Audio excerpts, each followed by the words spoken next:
السلام علیکم رحمۃ اللہ وبرکاتہ۔ آپ دیکھیں میاں بیوی میں کتنی محبتیں ہوتی ہیں اور کتنی نفرتیں بھی ہوتی ہیں اور کتنی زیادہ جھگڑے بھی ہوتے ہیں۔ آپ اس حقیقت کو جھٹلا نہیں سکتے۔ اگر کوئی انسان یہ کہے کہ میری بیوی جھگڑا نہیں کرتی تو واللہ کہتا ہوں میں کہ انسان دنیا کا سب سے بڑا جھوٹا انسان ہو سکتا ہے۔ اگر وہ یہ کہے کہ میری بیوی دنیا کی سب سے بہترین ہے تو پھر بھی مانا جا سکتا ہے، لیکن اگر یہ کہے کہ جھگڑا نہیں کرتی ہے تو میں کچھ نہیں کہوں گا اس کے آگے۔ آپ سمجھدار ہیں، سمجھ چکے ہوں گے۔ اور بھی بہت ساری بیماریاں ہیں۔ ہاں چلیے ہم آگے سنتے ہیں اور آگے دیکھتے ہیں ہمارے معاشرے میں جو بیماریاں ہیں، جو اصل مسئلے ہیں جس پہ ہماری نظریں نہیں گئی ابھی تک۔ ہم آپ کو بتاتے ہیں کہ ہمارے معاشرے میں اور بہت ساری بیماریاں ہیں، بہت ساری پریشانیاں ہیں جس کو آئیڈینٹیفائی کرنا ہے۔ آپ اپنے اندر جھانک کے دیکھیں، کیا آپ 5 وقت کی نماز پڑھتے ہیں؟ کیا آپ روزہ رکھتے ہیں؟ کیا آپ صدقہ کرتے ہیں؟ کیا آپ صاحب خیر ہیں اور صاحب مال استطاعت ہیں تو کیا آپ حج ادا کرتے ہیں؟ کیا آپ صاحب نصاب ہے تو کیا آپ زکوٰۃ دیتے ہیں؟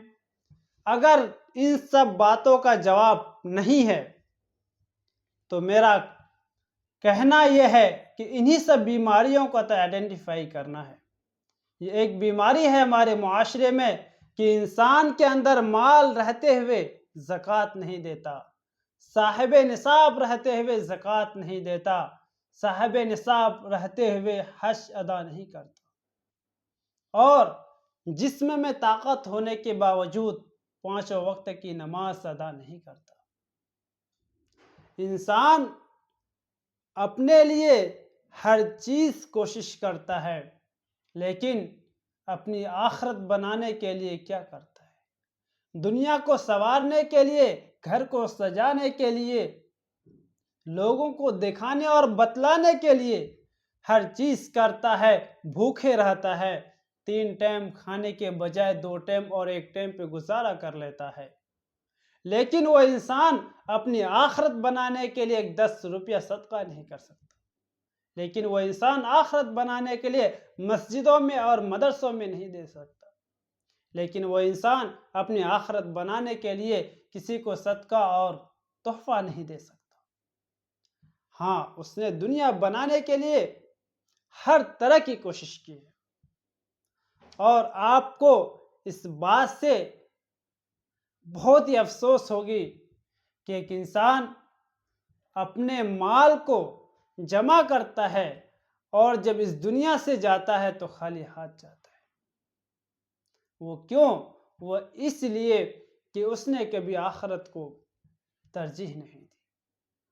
اگر وہ آخرت کو ترجیح دیتا تو آج ان کا یہ حال نہ ہوتا۔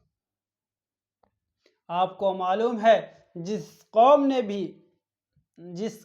بھی اپنی شناخت کو بھلا دیا، اپنے دین پر چلنا چھوڑ دیا اور اپنے آقا اور اپنے حبیب جناب محمد مصطفیٰ صلی اللہ علیہ وسلم کا بتائے ہوئے راستے پہ نہیں چلا، وہ قوم، وہ دور ختم ہو چکا۔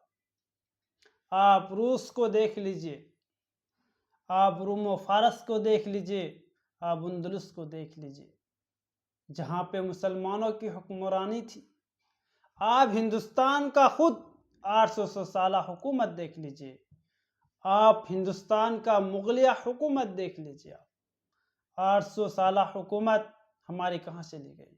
اس سرزمین پہ ہم نے 800 سال حکومت کی ہے، لیکن آج ہمارا کوئی بول بالا نہیں ہے، کوئی پوچھنے والا نہیں ہے، کوئی درد ساز نہیں ہے، کوئی رہنما نہیں ہے، کوئی خیر نما نہیں ہے، کوئی بہترین رہبر نہیں ہے، کوئی قوم کا عابد نہیں ہے۔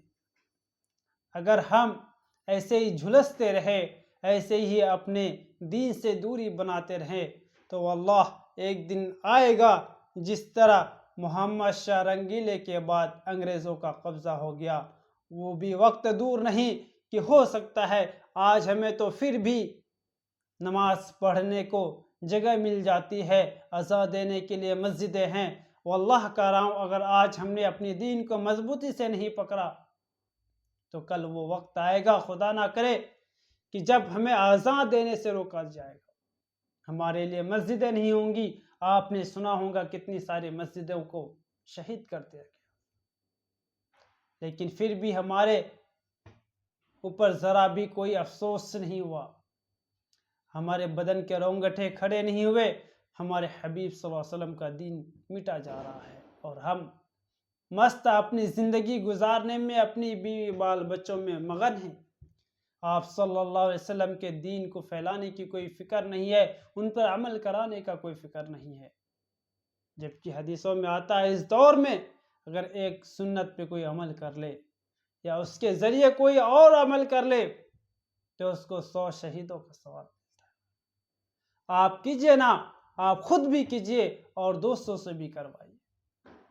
اگر آپ نے نہیں کیا پھر وہ دن دور نہیں کہ جہاں جب مسلمانوں کو یہاں اللہ اللہ کہنے والا بھی نہ ملے، اور جس دن اس دنیا سے اللہ اللہ کہنے والا چلا گیا اس دن سور پھونک دیا جائے گا، وَنُفِخَ فِي الصُّورِ۔ مطلب قرآن نے ماضی کا صیغہ استعمال کر کے یہ بتایا آپ کو کہ اتنا قریب ہے قیامت، اتنا قریب ہے قیامت کہ سور پھونک دیا گیا ہے، اور آپ اپنے غفلت میں زندگی گزار رہے ہیں۔ آپ کی لاپرواہی ایسی ہے کہ آپ آج سو جاتے ہیں کل کا روزی فکر لے کے، آپ آج سو جاتے ہیں لیکن کل کی نماز کا فکر لے کے نہیں سوتے، آج آپ سوتے ضرور ہے لیکن کل کی ڈیوٹی کا فکر لے کے سوتے ہیں، آج آپ سوتے ضرور ہے لیکن کل کی آپ کے اولادوں کی فکر لے کے سوتے ہیں، آپ سوتے ضرور ہے لیکن کل کی فجر کی نمازوں کا فکر لے کے نہیں سوتے۔ اگر آپ سوتے ضرور ہے لیکن آپ کے ذہن و دماغ میں یہ بات نہیں ہوتا کہ آپ صلی اللہ علیہ وسلم کا دین کیسے دوسروں تک پہنچے، کیسے ہم اپنی طرف سے کچھ تعاون و مدد کر سکیں، لیکن آپ سے یہ ساری چیزیں نہیں ہوتی ہے۔